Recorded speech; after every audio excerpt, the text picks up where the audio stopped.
El estrés y las prisas hacen que muchos ciudadanos recurran a los somníferos para combatir el insomnio. Las pastillas para dormir son uno de los medicamentos más consumidos por la sociedad actual. Con una sociedad que vive inmersa en el estrés y en las prisas, son muchos los ciudadanos que tienen problemas para dormir. De ahí que recurran a este tipo de pastillas para poder descansar. Ante esta tendencia alcista en el consumo de pastillas para dormir, la OMS alerta los riesgos y efectos negativos del consumo continuo de la misma. Los somníferos tienen un efecto adictivo. Esta información la deben dar todos los facultativos cuando prescriben este tipo de medicamentos. El riesgo de adicción es uno de los efectos secundarios más extendidos de la pastilla para dormir. Su uso continuo hace que el organismo cree tolerancia a los mismos. Algunas pastillas para dormir aumentan en más de 4 veces el riesgo de muerte prematura, según una investigación publicada en The British Medical Journal. Las personas que tomaron hasta 18 dosis al año tenían 3.5 veces más probabilidad de morir, mientras que las que tomaron entre 18 y 132 dosis tuvieron un riesgo 4 veces mayor de mortalidad. Aquellos que tomaron la mayor cantidad de dosis, más de 132 en un año, tuvieron 5 veces más probabilidades de morir, lo que indica que el nivel de riesgo se elevó en conjunto con dosis cada vez mayores. Estas asociaciones se encontraron en todos los grupos de edad, pero fueron mayores en las personas de entre 18 y 55 años. Las pastillas para dormir aumentan 8 veces el riesgo de eventos cardiovasculares en pacientes con insuficiencia cardíaca. Los problemas para dormir son un efecto secundario frecuente de la insuficiencia cardíaca y es común que se receten pastillas para dormir a los pacientes cuando se les da de alta en el hospital. Las personas que toman pastillas para dormir deben someterse a chequeos clínicos rutinarios para controlar su presión arterial. Esto es así debido al riesgo a que ésta suba con la ingesta de estos medicamentos. Es importante saber que si vamos a tomar pastillas para dormir, sean medicadas por un profesional y no automedicadas por nosotros.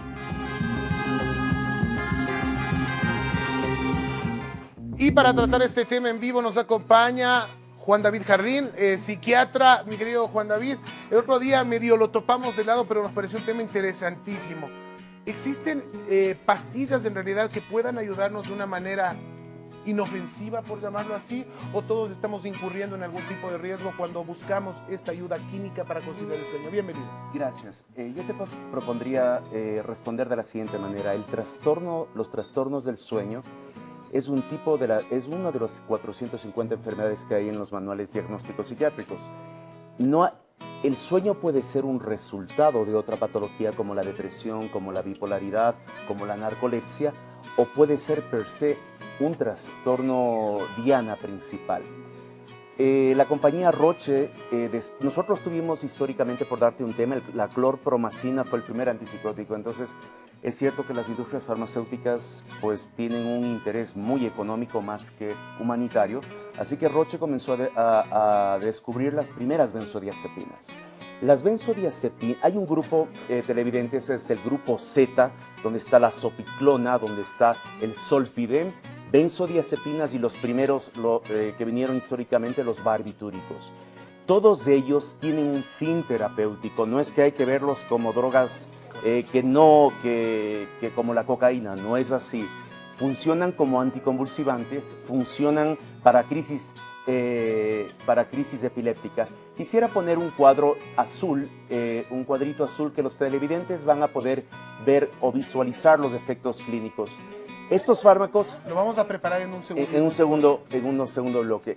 Estos fármacos tienen un fin clínico que es quitar la ansiedad. Por ejemplo, si tienes un paciente que se quiere suicidar por ataques de pánico, sería una aberración no darle una administración intravenosa o un estatus epiléptico, darle un diazepam. ¿Qué pasó? Los médicos para tomar la toma de decisiones clínicas tienen que hacer un análisis del riesgo-beneficio del fármaco y lamentablemente tengo que decir que nosotros hemos hecho mucha iatrogenia médica a conciencia, ya que tú prescribes una receta y tienes esclavizado a un paciente. Tú puedes utilizar otras moléculas que te dan el mismo fin, como la quetiapina, como la clozapina, que son antipsicóticos, que te pueden permitir dormir sin riesgo de dependencia. ¿Qué producen estas benzodiazepinas, barbitúricos y ciclopirrolonas que pertenecen al grupo Z?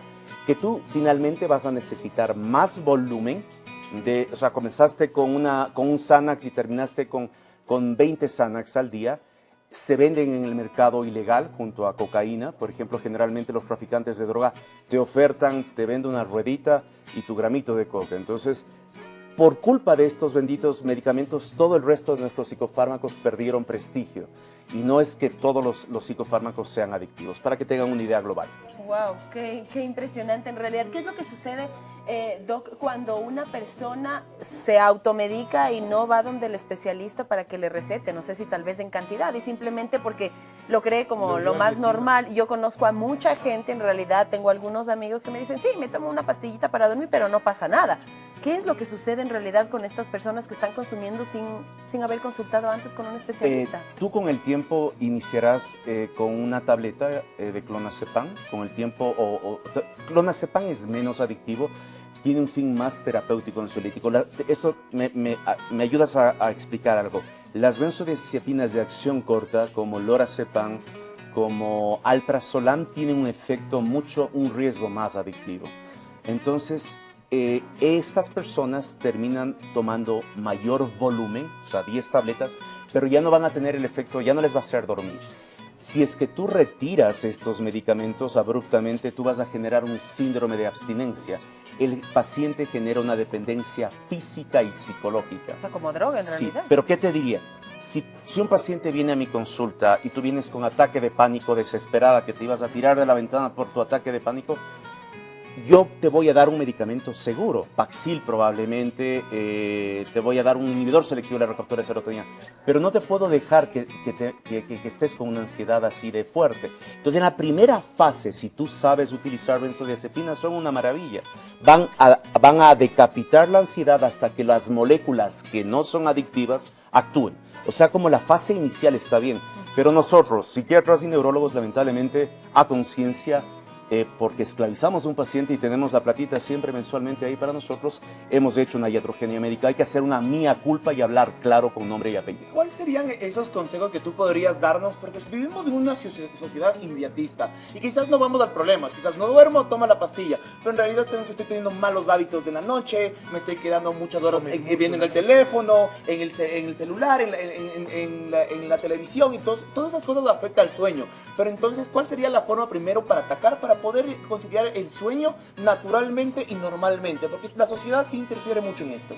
Tu pregunta es muy inteligente. Lo primero que hay que hacer cuando un paciente viene a tu consulta es ver si el insomnio es rama del tronco de depresión, rama del tronco bipolaridad o es una patología per se. El hecho de estar con el celular hasta altas horas de la noche afecta tu producción de melatonina. Hay muchos neurotransmisores que influyen en el sueño: histamina, noradrenalina, serotonina, dopamina y acetilcolina. Esto se llama el sistema reticular activante. Tú, en una estructura dentro de tu cuerpo, dentro de tu cerebro tienes el hipotálamo, que hace long y low. Si es que primero lo que tú tienes que hacer es dar educación del sueño. Claro. Y recuerda, puedes dar hipnóticos, medicina para controlar tu sueño que no sean adictivas. La respiración también es muy importante. Creo que nos van a poner ahorita en cuadro lo que usted nos estaba mostrando para que nos explique un poquito más qué significa esto. Ya. Las benzodiazepinas, ciclopirrolonas o barbitúricos actúan en este receptor que se llama el receptor GABA. Aquí se le pega un neurotransmisor que es el ácido gamma aminobutírico, que apaga la neurona. Para que ustedes entiendan, el cerebro es como apagar un interruptor. Abre canales de cloro y elimina un ion potasio. Entran iones negativos, cloro, sale ion positivo, potasio. Te apaga abruptamente. Eso es lo fascinante y lo bello también de estas moléculas, que inhiben tu ansiedad inmediatamente.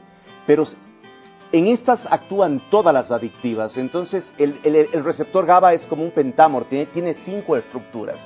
Y acá, como te decía, son terapéuticas si tú eres inteligente en la forma de tratarlos. Inicialmente, hasta que drogas seguras que utilicen otras vías te den el mismo resultado. Es como apagar un interruptor. Sí, un switch, Por eso es apagar tan el switch. adictivo, Así porque es. te apaga inmediatamente. Con las otras que son curativas te demoras unos 3 meses en el mismo resultado, pero en cambio no te va a dar adicción. Por eso, amigos, tienen que entender que nuestros fármacos no son adictivos, excepto estos, del grupo Z de los fármacos donde están ciclopirrolona, Cetix. Hay pacientes que abusan del Cetix. Uy, Tengo un sí, paciente yo he que tomaba escuchado 50 Cetix y muchísimo. creó adicción. Uy, Muy Dios bien. mío, sí, yo he escuchado muchísimo de esta pastilla. Muchísimas gracias Es un a nuestro placer, especialista. Siempre es importante consultar con un médico. Nosotros de aquí traemos a un especialista para que él comunique un poco sobre el tema, pero siempre tiene que ir donde un especialista cuando vaya pues a consumir algún fármaco. Muchísimas Porque gracias sí, nuevamente, gracias. doctor, por estar Muchas aquí con gracias. nosotros. Ahora sí, ya, se pasó la cámara. Vaya donde el Se pasó. Ya. Estamos por acá entonces, ¿ah? Interesantísimo eso para conciliar el sueño. Seguimos